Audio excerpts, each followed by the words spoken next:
2023년 5월 31일 수요 가정 예배를 하나님께 드리겠습니다. 기도하시겠습니다.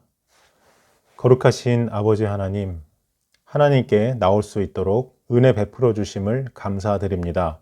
오늘을 살아가기에 오늘의 은혜가 필요한 줄로 압니다.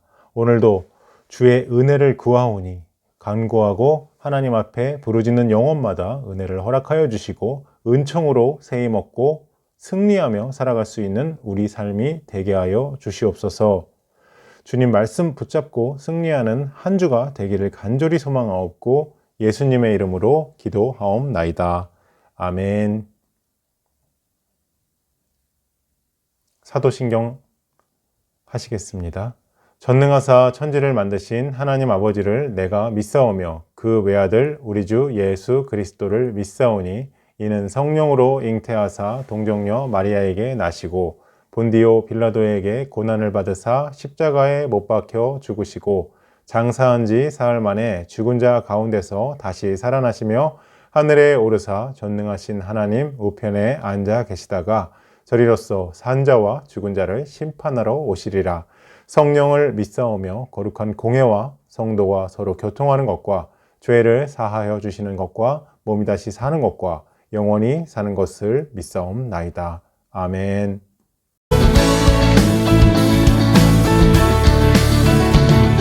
지금은 엘리야 때처럼 주 말씀이 선포되고 또 주의 종 모세의 때와 같이 언약이 성취되네. 비록 전쟁과 기근과 핍박 환난 날이 다가와도 우리는 광야에 외치는 소리 주의 길을 예비하라. 몰아주니 구름 타시고 나 밟을 때 다시 오시네. 모두 외치세 이는 은혜의 행이 시온에서 구원이 많네. 주님 우리의 삶을 다스리심을 찬양합니다. 에스겔의 환상처럼 마른 뼈가 살아나며 또 주의 종 다윗의 때와 같이 예배가 회복되네. 주수할 때가 이르러 들판은 이어졌네. 우리는 추수할 일꾼 되어 주 말씀을 선포하리. 몰아주니 구름 타시고 나 밟을 때 다시 오시네. 모두 외치세 이는 은혜의 행이 시온에서 구원이 우리 목소리 높여 몰아주니 구름 타시고 나 밟을 때 다시 오시네. 모두 외치세 이는 은혜의 행이 시온에서 구원이 많네. 여러분 혹시 번아웃 증후군이라고 들어보신 적이 있으십니까? 번아웃 증후군이라는 말은 연료를 남김없이 모두 태운 상태를 의미하는 번아웃이라는 단어에서 시작이 되었습니다.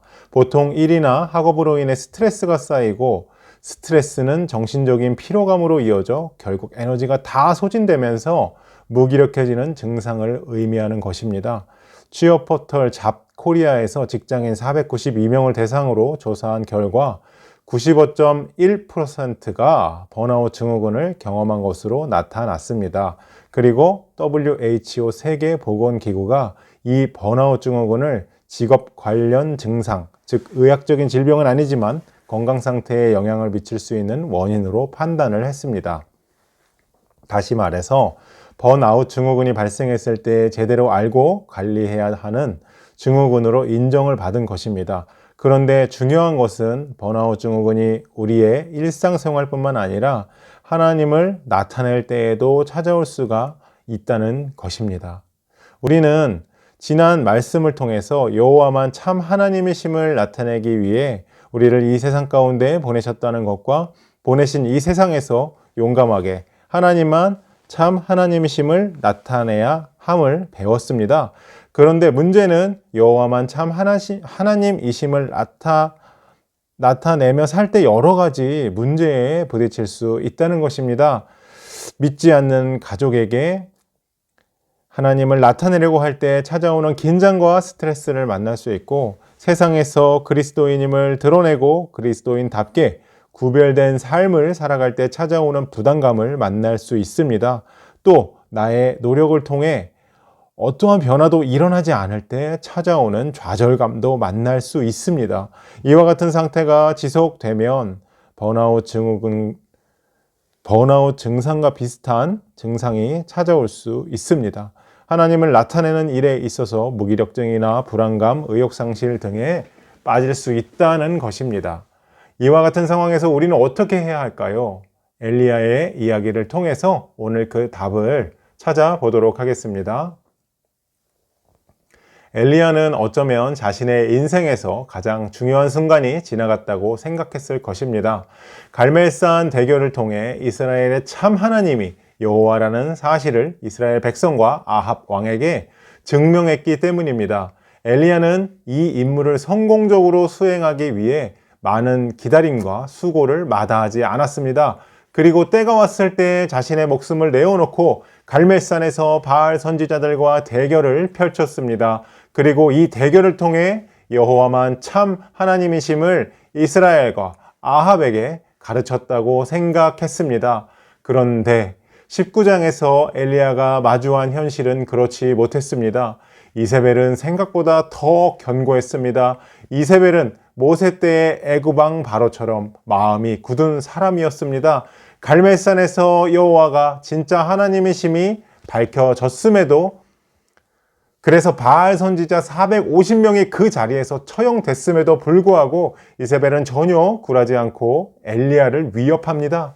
이세벨은 사신을 보내어 이렇게 말합니다. 내가 내일 이맘때에는 반드시 내 생명을 저 사람들, 즉 죽은 바알 선지자들 중에 한 사람의 생명과 같게 하리라. 그렇게 하지 않으면 신들이 내게 벌 위에 벌을 내림이 마땅하니라 라고 이야기합니다. 이와 같은 이세벨의 위협에 엘리야는 어떻게 반응을 했습니까? 17장과 18장에 등장했던 엘리야라면 어떻게 행동해야 했습니까? 담대히 이세벨에게 나아가 아합에게 했던 것처럼 대결을 신청하거나 아니면 바알 선지자들을 조롱했을 것입니다. 그렇게 웃어 넘겨야 했을 엘리야가 이렇게 반응해야 우리가 알고 있던 엘리야인데, 그런데 엘리야는 어떻게 반응을 했을까요? 열왕기상 19장 3절에서 4절에 보면은 그가 이 형편을 보고 일어나 자기의 생명을 위해 도망하여 유다에 속한 브엘세바에 이르러 자기의 사환을 그곳에 머물게 하고 자기 자신은 광야로 돌아가 하룻길쯤 가서 한 로뎀나무 아래에 앉아서 자기가 죽기를 원하여 이르되 여호와여 넉넉하오니 지금 내 생명을 거두시옵소서. 나는 내 조상들보다 낫지 못하니이다 하고, 엘리야는 이세벨이 보낸 사신의 말을 듣고 죽을까 무서워 도망쳤습니다. 브엘세바에 사환을 남겨두고 자신은 광야로 들어가 하룻길쯤 가서 그 유명한 로뎀나무 아래에 앉아서 하나님께 이렇게 기도합니다. 여호와여, 이제는 다 되었습니다. 내 목숨을 거두어 가십시오. 나는 내 조상들보다 나을 것이 없습니다. 엘리야는 왜 이렇게 행동했을까요? 성경에는 이유가 자세히 나오지 않습니다. 그러나 이렇게 추측해 볼 수 있습니다. 엘리야는 이스라엘의 참 하나님이 여호와라는 사실을 이스라엘과 아합 왕에게 가르치기 위해 3년 6개월 동안 기다렸습니다. 가뭄이 든 3년 반이란 시간 동안 숨어 지내며 때를 기다렸습니다. 그리고 그 때가 왔을 때 죽음을 마다하지 않고 용감하게 여호와만 참 하나님이심을 선포했습니다. 그리고 성공했다고 생각했습니다. 그런데 이세벨의 반응은 전혀 예상하지 못했던 것 같습니다. 자신과 바알의 패배를 인정하든지 적어도 엘리야와 여호와 하나님을 조금은 두려워했어야 하는데 이세벨은 그렇게 반응하지 않았습니다. 이런 이세벨의 모습을 본 엘리야는 이런 생각을 하지 않았을까요? 이스라엘의 참 하나님이 여호와라는 진리를 가르치기 위한 나의 노력이 모두 헛수고가 된 것이 아닐까. 3년 6개월이란 오랜 기다림과 목숨을 걸고 했던 모든 수고가 물거품이 된 것은 아닐까. 이와 같이 생각했기 때문에 무기력해지고 모든 것을 포기하고 싶은 마음이 들지 않았을까요? 하나님은 그런 엘리야를 그냥 두지 않으셨습니다. 하나님은 엘리야에게 회복할 수 있는 힘을 주셨습니다. 천사를 보내어 그를 어루만지시고 먹이시며 위로하셨습니다. 또 여전히 엘리야를 통해 이스라엘의 참 하나님이 여호와라는 진리를 선포하실 것이며 무엇을 해야 할지도 알려주셨습니다. 하나님은 하사엘, 예후, 엘리사에게 기름을 부으라는 새로운 말씀과 함께 앞으로 일어날 일들도 알려주셨습니다. 또한 엘리야의 생각과는 달리 바알에게 무릎 꿇지 않은 7,000명이 남아있다고 말씀해 주셨습니다. 자신과 함께할 동역자인 엘리사가 있다는 사실도 알려주셨습니다. 엘리야는 갈멜산에서의 승리 이후 이세벨의 위협으로 인해 절망에 빠졌지만 힘 주시는 하나님으로 인해 다시 한번 여호와만 참 하나님이심을 나타내는 삶을 살 수 있었습니다. 용감하게 하나님을 나타냈던 엘리야가 좌절하는 순간 하나님은 엘리야에게 찾아오셨습니다. 그리고 여호와 하나님은 엘리야에게 힘을 주셨습니다. 다시 한번 온 이스라엘에게 여호와만 참 하나님이심을 선포하는 사명을 감당할 수 있도록 힘을 허락하셨습니다. 이처럼 하나님은 여호와만 참 하나님이심을 세상에 나타내는 우리에게 힘 주시는 분이십니다. 우리는 이 땅에서 여호와만 참 하나님이심을 나타내기 위해 힘 주시는 하나님을 의지해야 할 것입니다.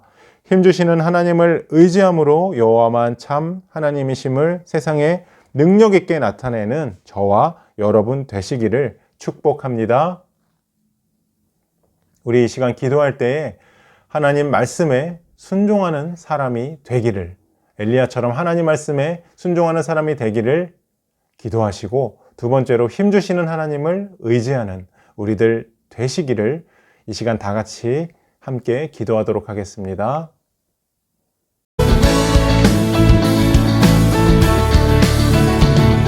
지금은 엘리야 때처럼 주 말씀이 선포되고 또 주의 종 모세의 때와 같이 언약이 성취되네. 비록 전쟁과 기근과 핍박 환난 날이 다가와도 우리는 광야에 외치는 소리 주의 길을 예비하라. 보라 주님 구름 타시고 나 밟을 때 다시 오시네.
나 밟을 때 다시 오시네 모두의 지세 은혜의 힘 시온에서 구원이 임하네.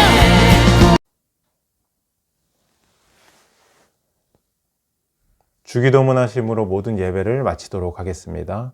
하늘에 계신 우리 아버지여, 이름이 거룩히 여김을 받으시오며 나라가 임하옵시며 뜻이 하늘에서 이룬 것 같이 땅에서도 이루어지이다. 오늘날 우리에게 일용할 양식을 주옵시고 우리가 우리에게 죄 지은 자를 사하여 준 것 같이 우리의 죄를 사하여 주옵시고 우리를 시험에 들게 하지 마옵시며 다만 악에서 구하옵소서. 대개 나라와 권세와 영광이 아버지께 영원히 있사옵나이다. 아멘. 나는 하나님을 예배하는 예배자입니다. 내가 서 있는